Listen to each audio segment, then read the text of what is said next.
Hello good morning student. आज हम आप लोगों के लिए जो चैप्टर लेके आए हैं, नाम है उसका सोर्सेस ऑफ फाइनेंस। क्या नाम है उस चैप्टर का?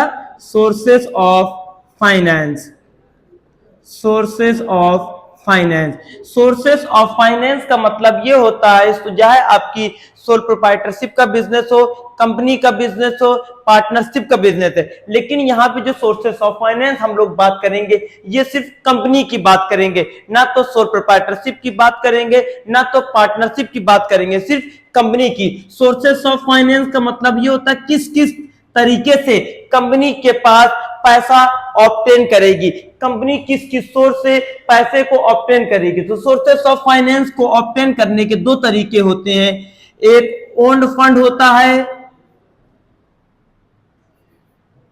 Sources of finance. Sources of finance आज हम लोग आप लोगों के लिए स्टार्ट कर रहे हैं। Sources of finance, sources of finance में हम लोग ये पढ़ते हैं कि कंपनी में किस किस सोर्स से कंपनी पैसा रेस करती है। तो पैसा रेस करने के लिए कंपनी के पास दो ऑप्शन होते हैं, एक होता है long term source of finance और एक दूसरा होता है short term source of finance. पहला है लॉन्ग टर्म, दूसरा है शॉर्ट टर्म।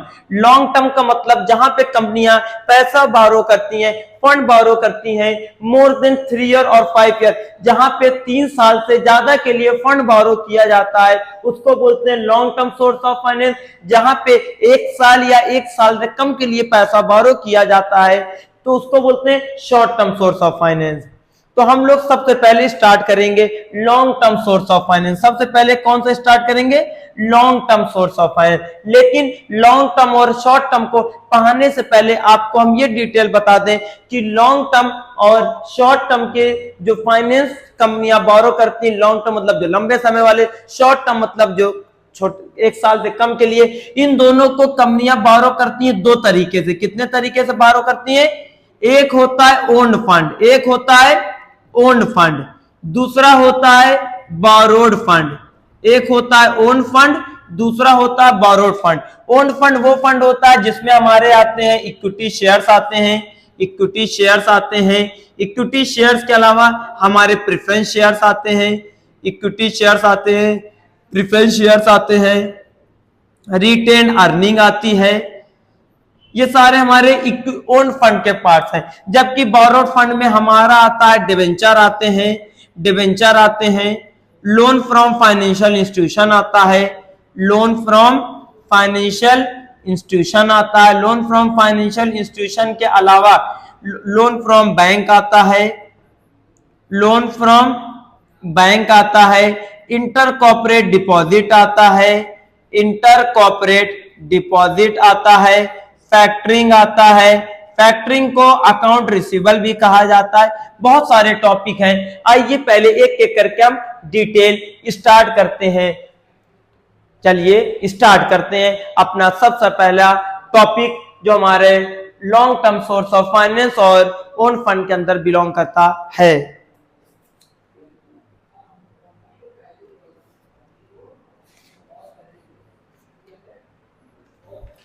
अब सबसे पहले हम स्टार्ट करते हैं जो अपना topic long term sources of finance. कौन सा?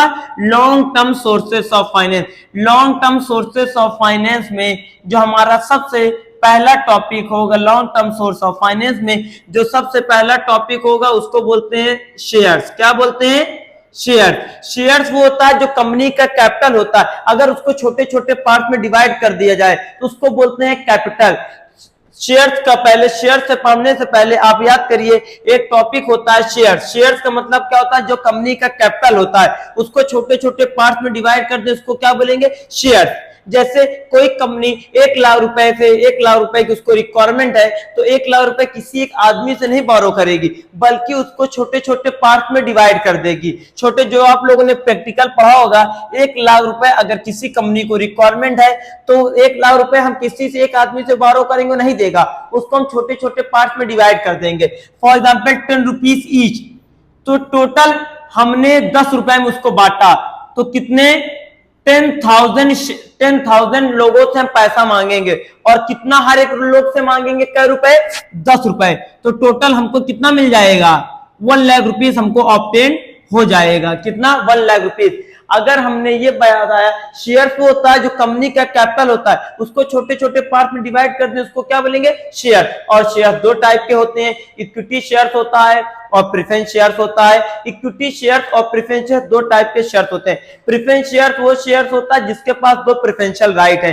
Preference shares are those share who have two preferential right.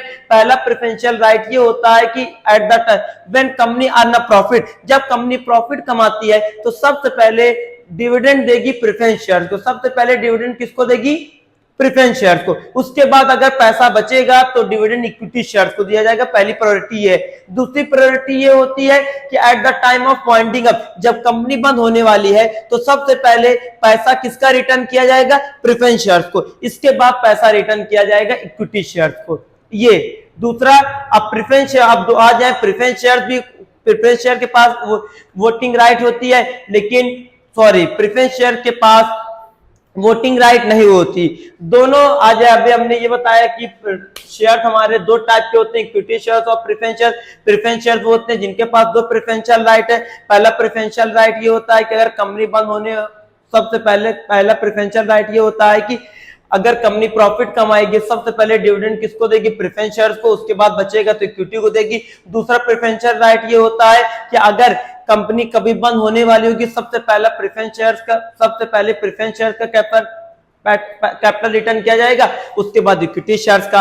अब लेकिन दोनों होते क्या है, प्रेफरेंस शेयर के पास वोटिंग राइट नहीं होता, इक्विटी शेयर के पास वोटिंग राइट होता है। ओनर इक्विटी शेयर भी होते हैं, ओनर प्रेफरेंस शेयर भी होते हैं, लेकिन डिविडेंड इक्विटी शेयर को मिलता है, डिविडेंड प्रेफरेंस शेयर को मिलता है। लेकिन प्रेफरेंस शेयर्स का डिविडेंड का रेट फिक्स होता है, इक्विटी शेयर का डिविडेंड का रेट फिक्स नहीं होता। एक और सबसे बड़ी चीज आपको बताते हैं, प्रेफरेंस शेयर के पास वोटिंग राइट नहीं होता, इक्विटी के पास वोटिंग राइट होता है। लेकिन एक केस में प्रेफरेंस शेयर के पास भी वोटिंग राइट आ जाता है, अगर प्रेफरेंस शेयर्स का डिविडेंड 2 साल से अरियर है। कितने सालों से, 2 सालों से प्रेफरेंस शेयर्स को डिविडेंड नहीं मिल रहा है, तो उस केस में मतलब डिविडेंड कब नहीं मिलता ये आप लोग को अच्छे से पता है, जब कंपनी को लॉस हो रहा है। अगर कंपनी को 2 सालों से लगातार लॉस हो रहा है तो लॉस के केस में कंपनियां डिविडेंड नहीं देती, उस केस में प्रेफरेंस शेयर के पास भी वोटिंग राइट आ जाएगा।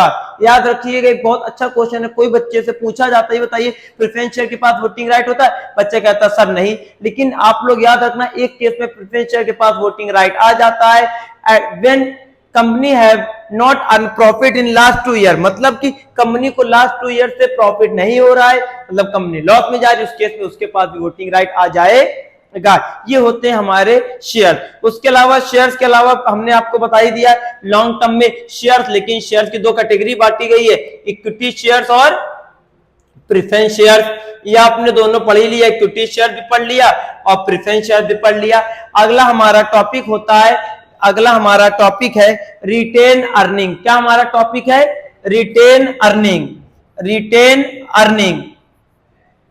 रिटेन अर्निंग को एक नाम और होता है, रिटेन अर्निंग को प्लगिंग बैक ऑफ प्रॉफिट भी कहा जाता है। रिटेन अर्निंग को प्लगिंग बैक ऑफ प्रॉफिट भी कहा जाता है, प्लगिंग बैक ऑफ प्रॉफिट या इसको सेल्फ फाइनेंसिंग भी कहा जाता है। सेल्फ फाइनेंसिंग, जब कंपनियां, इसमें होता क्या है, जो कंपनियां नॉर्मल कोर्स ऑफ बिजनेस से अपने प्रॉफिट अर्न करती हैं तो कंपनियां प्रॉफिट को क्या करती हैं, कंपनियां प्रॉफिट को डिविडेंड के फॉर्म में डिस्ट्रीब्यूट कर देती हैं। लेकिन अगर कभी कंपनी को अपने आप को एक्सपैंड करना है, अपने बिजनेस को और ग्रो करना है, तो कंपनियां डिविडेंड ना डिक्लेयर करके जो भी पैसा होता है उसको कंपनियां डिविडेंड नहीं देती, बल्कि उसको बिजनेस में इन्वेस्ट कर देंगी, री इन्वेस्ट कर देंगी। उसको बोलते हैं ploughing back of profit, plug करना। जैसे हम लोग नहीं, स्विच को हमने कहा प्लग किया, लगा देना दोबारा, तो प्लगिंग बैक ऑफ प्रॉफिट मतलब जो कंपनियां जो प्रॉफिट अर्न करती है उस प्रॉफिट को बिजनेस में डिविडेंड के फॉर्म में नहीं डिस्ट्रीब्यूट करती, बल्कि उसको दोबारा बिजनेस को ग्रो करने के लिए, बिजनेस को एक्सपैंड करने के लिए, बिजनेस को ग्रो करने के लिए, बिजनेस को एक्सपैंड करने के लिए बिजनेस में दोबारा उसको री इन्वेस्ट कर देती हैं। उसको बोलते हैं ploughing back of profit, self financing, retained earning और री इन्वेस्टमेंट। री इन्वेस्टिंग और री इन्वेस्टमेंट भी इसको कहा जाता है। तो एग्जाम में ये क्वेश्चन अराइज हो सकता है, which profit will be reinvested by the businessman in the business, कौन सा प्रॉफिट बिजनेस में री इन्वेस्ट किया जाता है। या ploughing back of retained earning होता है। कौन सा होता है? Retained earning. अगला हमारा टॉपिक है डिबेंचर। डिबेंचर क्या होता है? डिबेंचर एक सर्टिफिकेट होता है। डिबेंचर एक सर्टिफिकेट होता है जिसमें लिखा होता है प्रिंसिपल अमाउंट कितना आपने पब्लिक से बारो किया। डिबेंचर जैसे शेयर पड़ा तो वैसे ही डिबेंचर पब्लिक से जब पैसा बारो करते हैं उधार, तो उसके लिए हम उनको प्रूफ पे एक सर्टिफिकेट देते हैं। उसमें लिखा होता है हमने आपसे कितना पैसा बारो किया, कितने रेट ऑफ इंटरेस्ट आपको हम पे करेंगे, कितने टाइम पीरियड के लिए बारो किया है, ये सारी चीजें सर्टिफिकेट में लिखी होती है। तो डिबेंचर क्या होता है? Debenture is a certificate which include the principal amount, interest rate and repayment of time period, जिसमें रीपेमेंट ऑफ टाइम पीरियड लिखा होता है कितने साल बाद हम इसको रीपे करेंगे। नॉर्मली डिबेंचर क्या होता है? डिबेंचर एक सर्टिफिकेट होता है जिसमें क्या लिखा होता है? Rate of interest. Rate of interest इसलिए लिखा होता है क्योंकि डिबेंचर का इंटरेस्ट रेट जो होता है फिक्स होता है, पहले से डिसाइड होता है कि हम इनको इतना इंटरेस्ट देंगे। शेयर्स और डिबेंचर में भी एक डिफरेंट है। शेयर्स में जब शेयर्स के केस में कंपनी डिविडेंड देती है और डिबेंचर के केस में कंपनी इंटरेस्ट पे करती है, ये भी याद रखिएगा। और सबसे खास बात यह है, डिबेंचर हमारा क्या है? डिबेंचर एक सर्टिफिकेट है जिसमें प्रिंसिपल अमाउंट भी लिखा होता है, इंटरेस्ट रेट भी लिखा होता है, मैच्योरिटी टाइम पीरियड मतलब कितने मैच्योरिटी मतलब कितने साल बाद हम इसको रीपे करेंगे। रीपेमेंट की 2 कंडीशन, ये खासकर याद रखना, एग्जाम में आ सकता है, इस बार बहुत एक्सपेक्टेड है। डिबेंचर को रिडीम करने की रिडीम मतलब रीपेमेंट, आपने पढ़ा होगा डिबेंचर रिडम्पशन। रिडम्पशन मतलब तब हम पैसा पब्लिक से जो बारो किए उनको वापस करेंगे। Redeem normal debenture can be issued for 10 year. Normal debenture से जो पैसा हम लोग बारो करते हैं 10 साल के लिए, कितने साल के लिए बारो करते हैं? 10 ईयर। 10 साल बाद हमको उनको रिडीम करना पड़ेगा। लेकिन एक केस में अगर आपने उसको इंफ्रास्ट्रक्चर पर्पस के लिए डिबेंचर को इश्यू किया है, इंफ्रास्ट्रक्चर मतलब रोड बनाने के लिए, डैम बनाने के लिए, ब्रिज बनाने के लिए, हॉस्पिटल बनाने के लिए, फ्लाईओवर बनाने के लिए, तो उस केस में रिडम्पशन की जो टाइम पीरियड आफ्टर 30 ईयर, आपको 30 साल बाद उसको रिडीम करना। Normal debenture can be redeem after 10 year, but in case of debenture are issued for infrastructure purpose, अगर हमने डिवेंचर को इंफ्रास्ट्रक्चर पर्पस के लिए इशू किया है तो कितने साल बाद उसको रिडीम करेंगे? 30 ईयर। तो डिवेंचर क्लियर है। डिवेंचर क्या होता है? डिवेंचर एक सर्टिफिकेट होता है जिसमें प्रिंसिपल अमाउंट लिखा होता है, इंटरेस्ट रेट लिखा होता है, रीपेमेंट ऑफ टाइम पीरियड उसमें मेंशन होती है।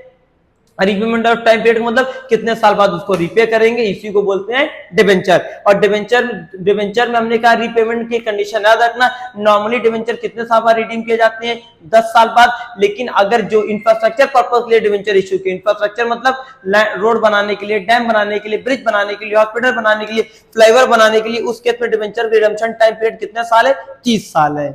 इसको आप लोग याद रखिएगा। अगला टॉपिक है loan from long term source of finance का अगला टॉपिक है। इससे पहले एक और आपको बता दें, अगला टॉपिक पढ़ने से पहले, डिवेंचर 8 टाइप्स के होते हैं। Types of debenture. Debenture 8 types के होते हैं। एक होता है नैक डिवेंचर, एक होता है हमारा नैक डिवेंचर, एक होता है हमारा नैक डिवेंचर, एक होता है हमारा मॉर्गेज डिवेंचर, मॉर्गेज डिवेंचर, एक होता है हमारा कन्वर्टिबल डिवेंचर, एक होता है हमारा कन्वर्टिबल डिवेंचर, एक होता है हमारा non convertible debenture, non convertible debenture, एक होता है रिडीमेबल डिवेंचर, एक होता है हमारा रिडीमेबल डिवेंचर, एक होता है हमारा नॉन रिडीमेबल डिवेंचर,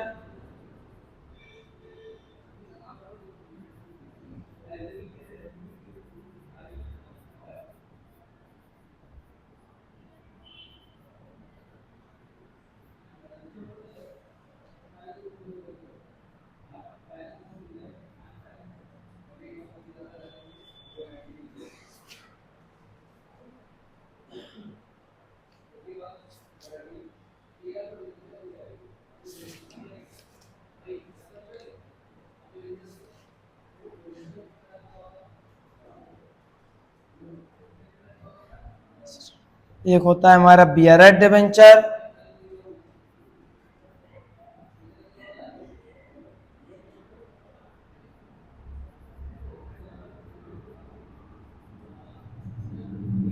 एक होता है रजिस्टर्ड डिवेंचर। आते हैं नेक्ड डिवेंचर, मॉर्गेज डिवेंचर क्या होता है। नेक्ड डिवेंचर वो डिवेंचर होता है जब हम पब्लिक से पैसा बोरो करते हैं, उसके बदले उनको हम कोई सिक्योरिटी प्रोवाइड नहीं करते। हम पब्लिक से कहते हैं कि हमको इतना पैसा दे दो। फॉर एग्जांपल, हमने हमारे कोचिंग में दो स्टूडेंट राम और श्याम, हमने राम थे, श्याम थे और बहुत से स्टूडेंट, हमने राम से कहा राम हमको तुम 5 लाख रुपया दे दो, और लेकिन उसके बदले हमने उनको कोई सिक्योरिटी या कोई चीज अपना सामान का गिरवी नहीं रखा कि आप मुझको ये दे दो, हम नहीं रिपे करेंगे तो आप इसको बेच करके अपना पैसा रिकवर कर लेना। नेक्ड डिवेंचर वो डिवेंचर होता है जो पब्लिक से हम लोग कंपनियां बोरो करती विदाउट गिविंग एनी सिक्योरिटी, बिना कोई सिक्योरिटी दिए हम पब्लिक से जब पैसा बोरो कर लेते हैं, उसको बोलते हैं नेक्ड डिवेंचर। कौन सा डिवेंचर? Necked debenture. अगला कौन सा है? Mortgage debenture. मॉर्गेज डिवेंचर वो डिवेंचर होता है इसी का अपोजिट, जब हम पब्लिक से पैसा बोरो करेंगे लेकिन उसके बदले हम अपनी कंपनी का कोई ना कोई सिक्योरिटी उनको गिरवी के तौर पर रखेंगे। फॉर एग्जांपल, हमने पब्लिक से पैसा बोरो किया, हमने अपनी उनको कंपनी की हमने बिल्डिंग दे दिया सिक्योरिटी के। मॉर्गेज मतलब गिरवी रखना, मॉर्गेज का मतलब होता है गिरवी रखना। तो हमने अपनी बिल्डिंग उनको गिरवी के तौर पे उसका एक सर्टिफिकेट सबमिट कर दिया बैंक के पास कि अगर हम आपका पैसा नहीं रिपे कर पाएंगे तो आप हमारी बिल्डिंग को बेच करके अपना पैसा रियलाइज कर लीजिएगा, उसको बोलते हैं mortgage. Naked debenture are those debenture which are issued without any security. Mortgage debenture are those debenture which can be issued against any security, जिसमें सिक्योरिटी लेने के बाद हम उस डिवेंचर हम पब्लिक से पैसा बोरो करते हैं। अगला convertible debenture are those debenture which can be converted into equity share. Convertible debenture वो डिवेंचर होता है जिसको इक्विटी शेयर में कन्वर्ट किया जाता है। नॉन कन्वर्टिबल डिवेंचर वो डिवेंचर होते हैं जो इक्विटी शेयर में कन्वर्ट नहीं होते। इजी है। Redeemable debenture, non redeemable. Redeemable debenture are those which can be redeemed after specific time period. एक स्पेसिफिक टाइम पीरियड के बाद हम उनको रिडीम कर सकते हैं। तो स्पेसिफिक टाइम पीरियड 10 साल भी हो सकता है और 30 साल भी हो सकता है, अभी हमने आपको डिटेल किया था। तो redeemable debenture are those debenture which can be redeem after specific time period. एक स्पेसिफिक टाइम पीरियड बाद जिनको हमको रिडीम करना पड़ेगा, वो स्पेसिफिक टाइम पीरियड 10 ईयर भी हो सकता है, 20 ईयर, 30 ईयर भी हो सकता है। और non redeemable debenture are those debenture which can not be redeem by the company at specific time period. मतलब इसका कोई स्पेसिफिक टाइम पीरियड नहीं होता, ये तभी रिडीम किया जाएगा जब कंपनियां बंद होने वाली होंगी, तभी इनका पैसा रिटर्न किया जाएगा, उसको बोलते हैं non redeemable debenture. Redeemable debenture वो होते हैं जिनका हम पब्लिक से पैसा बोरो किया, उसके बाद बोरो करने के बाद एक स्पेसिफिक टाइम पीरियड होता है 10 साल 30 साल, उसके बाद हमको वापस करना मैंडेटरी है। लेकिन इसमें हम जब तक कंपनी हमारी क्लोज डाउन नहीं होने वाली होगी तब तक हम इनका पैसा रिटर्न नहीं करेंगे। Bearer debenture, registered debenture. Bearer debenture वो डिवेंचर होते हैं जिनको हम इशू करते हैं, जिनको हम जब कभी भी पब्लिक से लेते हैं, बहुत ये जो डिवेंचर होते हैं अगर हकीकत बात करें ये इजिली मिल भी जाते हैं। बियरर और रजिस्टर्ड वाले में सबसे बेस्ट होता है रजिस्टर्ड डिवेंचर। क्यों? बियरर डिवेंचर होता है अगर आपने फॉर एग्जांपल हमने किसी कंपनी का डिवेंचर खरीदा और हमको उसको सेल करना है बियरर डिवेंचर को, तो हम ऑटोमेटिक जिस आदमी को देंगे सीधा अगर हमको बेचना है तो हम दूसरे आदमी को बेच करके अपना पैसा ले लेंगे, डिवेंचर सर्टिफिकेट उसको दे देंगे। इसको बोलेंगे बियरर, क्योंकि बियरर में कोई रिटर्न प्रूफ नहीं होता। लेकिन रजिस्टर्ड में क्या होगा, हमने रिलायंस का अगर डिवेंचर खरीद रखा है, अब हमको इसको सेल आउट करना है, हमको हमने जिस आदमी को बेचेंगे, फॉर एग्जांपल हमने बेचा मिस्टर एक्स को, तो हमको अपना नाम कंपनी के बुक से रिप्लेस करवा करके मिस्टर एक्स का नाम वहां रिकॉर्ड करवाना पड़ेगा, क्योंकि हमने रजिस्टर्ड डिवेंचर लिया, हमारा नाम वहां मेंशन है, हमको अपना नाम वहां से डिडक्ट करा करके मिस्टर एक्स का नाम वहां मेंशन कराना पड़ेगा। इसको बोलते हैं registered. Bearer debenture are those debenture which can be transfer very easily. Simple अर्थ में बात करें तो बियरर डिवेंचर वो डिवेंचर होता है जो बहुत इजीली से ट्रांसफर हो सकता है, और registered debenture are those which can not be transfer easily, जिसको इजीली ट्रांसफर नहीं किया जा सकता। क्यों? क्योंकि इसके लिए कंपनी में आपको अपना नाम डिडक्ट करा करके उस जिस पर्सन को आपने सोल्ड आउट किया उसका नाम वहां रिकॉर्ड करवाना पड़ेगा। ये होते हैं हमारे टाइप्स ऑफ डिवेंचर। इसके अलावा हमारे और कई टाइप्स होते हैं long term source of finance के, आइए स्टार्ट करते हैं उसको भी। एक टॉपिक हमारा अब आता है लॉन्ग टर्म फाइनेंस के अंदर ही एक टॉपिक और आता है बोनस शेयर्स और बोनस इशू। बोनस शेयर्स या bonus issue. Bonus issue, bonus shares और बोनस इशू होता क्या है?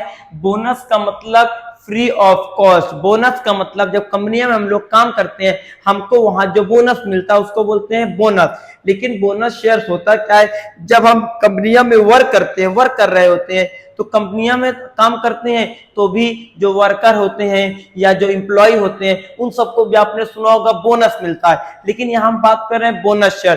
तो बोनस शेयर वो शेयर्स होता है जब कंपनियों को प्रॉफिट बहुत ज्यादा हो जाता है, व्हेन कंपनी है सरप्लस और व्हेन कंपनी है सरप्लस प्रॉफिट। जब कंपनी के पास बहुत ज्यादा प्रॉफिट हो जाता है तो कंपनियां उसको डिविडेंड के फॉर्म में ना डिस्ट्रीब्यूट करके उसको अपने जितने भी शेयर होल्डर्स होते हैं, जितने भी शेयर होल्डर होते हैं उनको या अपने एम्प्लॉइज को कंपनियां दे देती हैं, बोनस ना देके उनकी जगह उनको बोनस शेयर दे देती हैं। क्या दे देती है? Free of cost. क्योंकि आप लोगों ने जो सुना होगा दिवाली के टाइम में या होली के टाइम में जो एम्प्लॉइज कहीं न कहीं जॉब कर रहे होते हैं उनको वहां से बोनस मिलता है। तो कंपनियां प्रॉफिट के फॉर्म में ना दे करके, जो कंपनियां प्रॉफिट के फॉर्म का मतलब ये हम कहने चाह रहे हैं कि अगर आपने कंपनी का शेयर ले रखा है तो आपको डिविडेंड मिलता, अगर आप कंपनी में वर्क कर रहे हैं तो आपको वहां पे कैश के फॉर्म में पैसा मिलता। तो कंपनियां उस सब के फॉर्म में ना दे करके आपको फ्री ऑफ कॉस्ट कंपनियां क्या दे देती है, उसकी जगह शेयर दे देती है। उसी को कहा जाता है bonus share. Bonus shares are those share which are issued by the company when company have undistributed profit। Undistributed profit का मतलब कंपनियां उस प्रॉफिट को डिस्ट्रीब्यूट नहीं करती हैं। कंपनियां उस प्रॉफिट को डिस्ट्रीब्यूट नहीं करती मतलब किस, इन द सेंस का मतलब ये होता है कि कंपनियां ना तो उसको डिविडेंड के फॉर्म में डिस्ट्रीब्यूट करती, ना तो अपने एम्प्लॉय को बोनस देती हैं फंड के फॉर्म में, कैश के फॉर्म में, बल्कि उसकी जगह कंपनियां अपने एम्प्लॉय को फ्री ऑफ कॉस्ट में शेयर्स प्रोवाइड कर देती हैं, जिसको कहा जाता है बोनस शेयर्स। तो bonus share free of cost दिया जाता है। एक कोड होता है जब कंपनी के पास, जब व्हेन कंपनी हैव सरप्लस और अनडिस्ट्रीब्यूटेड प्रॉफिट, जब कंपनी के पास अनडिस्ट्रीब्यूटेड प्रॉफिट या सरप्लस प्रॉफिट होता है तब। अगला दूसरा टॉपिक है हमारा, अगला टॉपिक है राइट शेयर्स और राइट इशू। अगला टॉपिक है राइट शेयर्स और राइट इशू। राइट शेयर या राइट इशू ये होता है कि अब कंपनियां पहले से शेयर्स ऑलरेडी, एक कंपनी थी एक्स लिमिटेड, एक कंपनी थी जिसके पास टोटल 3 लाख शेयर थे, 3 लाख शेयर्स थे। उस 3 लाख शेयर्स में 2 lakh shares company already issue की है, मतलब पहले इशू कर चुकी है 2 लाख शेयर। अब कंपनी के पास अभी 1 लाख शेयर बचे हैं। अब कंपनियां जब दोबारा उनको इशू करना चाहेगी 1 लाख शेयर तो मार्केट में आकर के नहीं इशू करेगी, बल्कि जो ऑलरेडी एग्जिस्टिंग शेयर होल्डर है, जो पहले से मौजूद है, जो पहले से कंपनी के शेयर्स को खरीद चुके हैं, पहले कंपनियां उनको ऑफर करेंगी। अगर एग्जिस्टिंग शेयर होल्डर डिनाई कर देंगे तब जाके कंपनी इसको आउटसाइड द मार्केट में बेचेंगी। इसको बोलते हैं राइट शेयर। राइट शेयर और राइट इशू और those share which are firstly offer to existing share holder, जो पहले एग्जिस्टिंग शेयर होल्डर को ऑफर किया जाएगा। एग्जिस्टिंग मतलब जो कंपनी में ऑलरेडी मौजूद है, पहले हम उनको ऑफर करेंगे, अगर वो डिनाई कर देंगे उसके बाद हम उसको मार्केट में बेचेंगे। और इसमें एक खास बात ये होती है राइट शेयर और राइट इशू में, कंपनियां 14 डेज पहले, शेयर इशू करने से 14 डेज पहले उनको नोटिस प्रोवाइड करती हैं कि 14 डेज पहले एक नोटिस आ जाएगी, सर हम मार्केट में इस डेट को शेयर लॉन्च करेंगे, अगर आपको परचेज करना तो आप परचेज कर लीजिएगा। लेकिन सबसे पहले राइट शेयर्स में एक खास बात ये भी होती है, पहले हम उन्हीं से उनसे परमिशन लेंगे। अगर वो जब डिनाई करेंगे, सीधा हम इसको बाहर वालों को नहीं बेच सकते, आउटसाइड वालों को, पहले आपको एग्जिस्टिंग शेयर होल्डर को इश्यू करना ही पड़ेगा। अगर वो डिनाई कर देंगे, नहीं सर हम नहीं लेंगे, तब आप इसको मार्केट में सेल आउट करेंगे।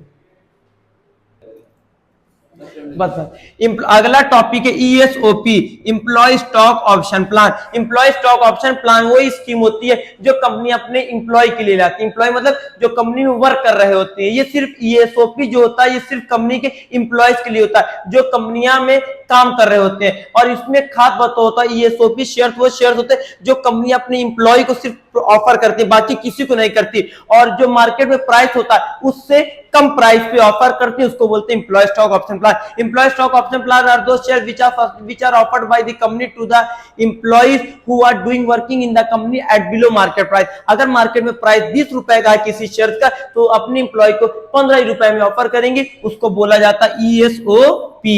अगला है swift equity share. Swift equity share वो शेयर होता है जो कंपनियां अपने 3 लोगों को offer. Swift equity share are those share which are offered which are issued by company to the board of director. Board of director को ऑफर किया जाता है, या तो डायरेक्टर को ऑफर किया जाता है, या एम्प्लॉयर्स को ऑफर किया जाता है एट डिस्काउंट पे। यही एक ऐसा शेयर है जो डिस्काउंट पे इश्यू किया जाता है, बाकी कोई भी शेयर डिस्काउंट पे इश्यू नहीं किए जाते। Swift equity shares are those shares which are offered to the which are offered by the company to the board of director, employees at discount मतलब उसकी जो प्राइस है तो उससे कम पे इसको ऑफर किया जाएगा। और स्विफ्ट इक्विटी शेयर एक सेक्शन भी आता है, स्विफ्ट इक्विटी शेयर्स को कंपनीज एक्ट 2013 के अंदर सेक्शन 79 के तहत इशू किया जाता है। इसका स्विफ्ट इक्विटी शेयर का सेक्शन कौन सा, इसको याद रखिएगा, सेक्शन 79 के तहत स्विफ्ट इक्विटी शेयर को इशू किया जाता है।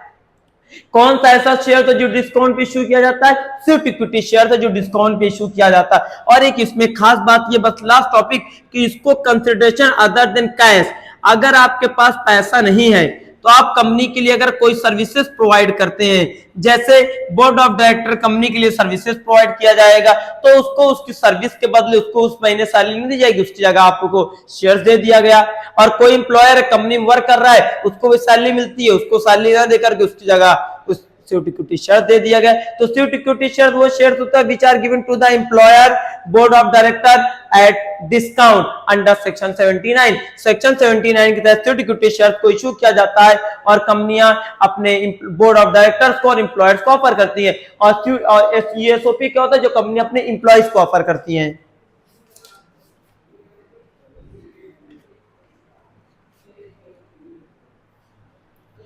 अब हम लोग स्टार्ट करने चल रहे हैं sources of finance for short term sources of finance. अभी तक जितना हम लोगों ने टॉपिक स्टडी किया सब लॉन्ग टर्म सोर्स था, अब जो टॉपिक स्टडी करेंगे वो short term sources of finance है। कौन सा है, short term sources of finance. अब हम जो टॉपिक स्टार्ट करने जा रहे हैं ये short term sources of finance है।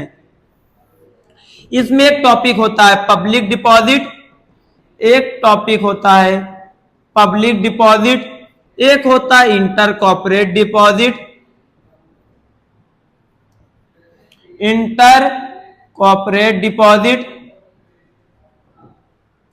इंटर कॉर्पोरेट डिपॉजिट के अलावा कस्टमर एडवांसिंग,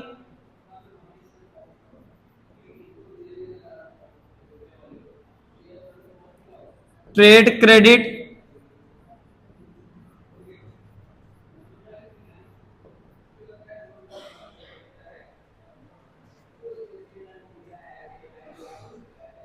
इंस्टॉलमेंट क्रेडिट,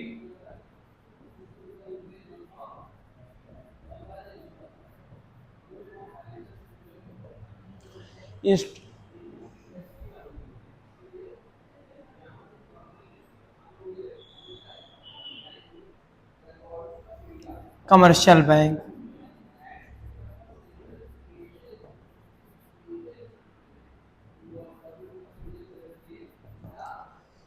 अब हमारे short term source of finance इतने टाइप के होते हैं। अब सबसे पहले स्टार्ट करते हैं पब्लिक डिपॉजिट। पब्लिक डिपॉजिट वो डिपॉजिट होता है जो शॉर्ट टर्म ऑफ फाइनेंस होता है, मतलब short term source of finance होते हैं जहां पे कंपनियां अप टू 1 ईयर, 1 साल के लिए जब कंपनियां पैसा बोरो करती है उसको बोलते हैं short term source of finance. Public deposit वो डिपॉजिट होता है जो कंपनियां पब्लिक से, नॉन बैंकिंग कंपनी से पैसा बोरो करती है। नॉन कंपनी का मतलब होता है जो बैंकिंग नहीं है, नॉन बैंकिंग कंपनी सच है, जैसे हम लोग एक आप लोगों ने सुना होगा मोहल्ले वाले मिलके एक बेसिक टाइप में डालते हैं, तो इसको बोलते हैं पब्लिक डिपॉजिट। वो डिपॉजिट होता है जिसमें कंपनियां पब्लिक से पैसा बारो करती हैं, पब्लिक से पैसा बारो करती हैं, उसको बोलते हैं पब्लिक डिपॉजिट। अगर एग्जाम में आएगा तो ये आता है क्वेश्चन लिख के कि under which type of fund company can raise through bank non banking company से कहां से पैसा बारो करती, हमारा पब्लिक डिपॉजिट होता है। अगला टॉपिक हमारा inter corporate deposit. Inter corporate deposit वो डिपॉजिट होता है जहां पे कंपनियां पैसा बारो करती हैं for with in 6 month. Inter corporate deposit वो डिपॉजिट होता है जहां पे एक कंपनी दूसरे कंपनी से पैसा बारो करती है अप टू 6 मंथ, 6 महीने के लिए, उसको क्या बोलते हैं, inter corporate deposit. Inter corporate deposit are those deposit under which one company borrow fund from another company for short time period up to 6 month. Inter corporate deposit वो credit होता है जहां पे एक कंपनियां दूसरे कंपनियां से पैसा बोरो करती है 6 महीने के लिए, उसको बोलते हैं इंटर कॉर्पोरेट डिपॉजिट। अगला होता है कस्टमर एडवांसिंग। कस्टमर एडवांसिंग ये बहुत महंगे आइटम्स में यूज किया जाता है फॉर जिसकी कॉस्ट लगभग अराउंड, तो इसको आप जाने तो बस आप इतना समझो कस्टमर एडवांसिंग होता क्या है। जब हम कस्टमर एडवांसिंग ये होता है जब कोई भी सामान हम मार्केट में लेने जाते हैं, अगर मार्केट में वो सामान अवेलेबल नहीं होता, कस्टमर कहता है सर हम आपके लिए सामान मंगा देंगे, आप कुछ पैसा 50% या 60% या फुल अमाउंट हमको पेमेंट कर दीजिए, आपको सामान आएगा तो आपको सामान डिलीवर कर दिया जाएगा, उसको बोलते हैं customer advancing. Customer advancing are those advancing under which businessman can take advance money from the customer up to 50% or 60% of the price.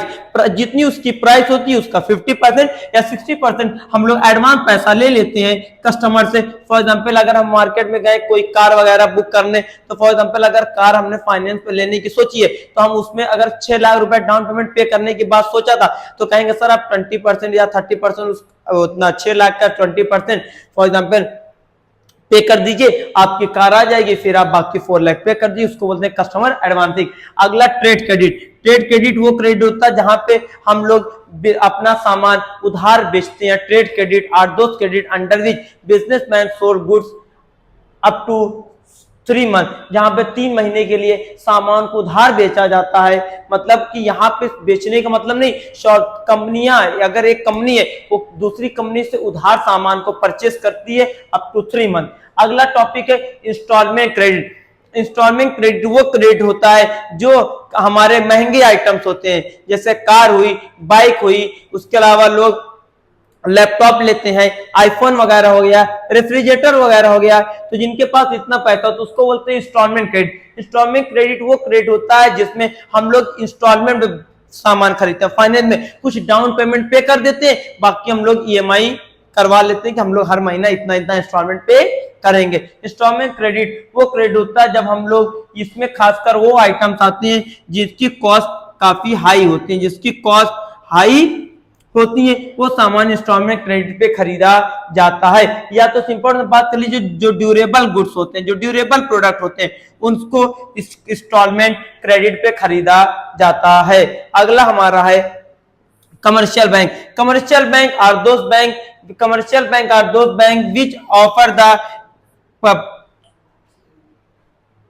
Commercial bank. हाँ, कमर्शियल बैंक वो बैंक होते हैं जो हम लोग नॉर्मल जो कंपनियां होती हैं वो कमर्शियल बैंक से शॉर्ट टाइम के लिए उधार बोरो भी करती हैं, फाइनेंस करती हैं। Commercial bank are those bank under which कंपनियां can borrow fund from commercial bank are those bank under which company are borrowed fund for short time period from these banks such as SBI, Bank of Baroda,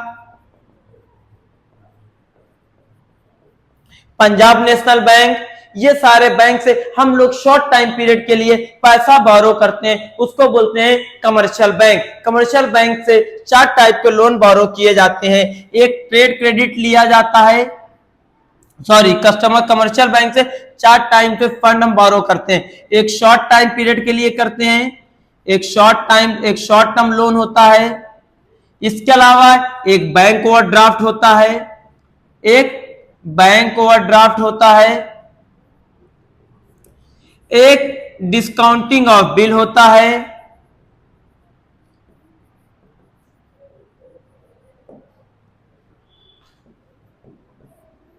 short term loan होता है, एक bank overdraft होता है, एक discounting of bill होता है, एक चौथा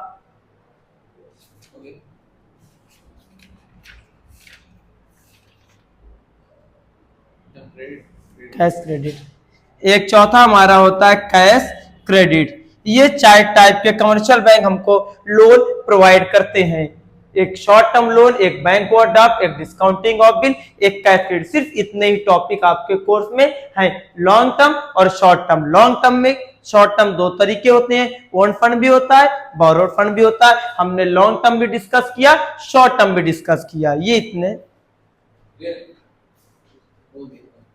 ये टॉपिक पूरा आपका सोर्सेस ऑफ फाइनेंस पूरा कंप्लीट सिलेबस है।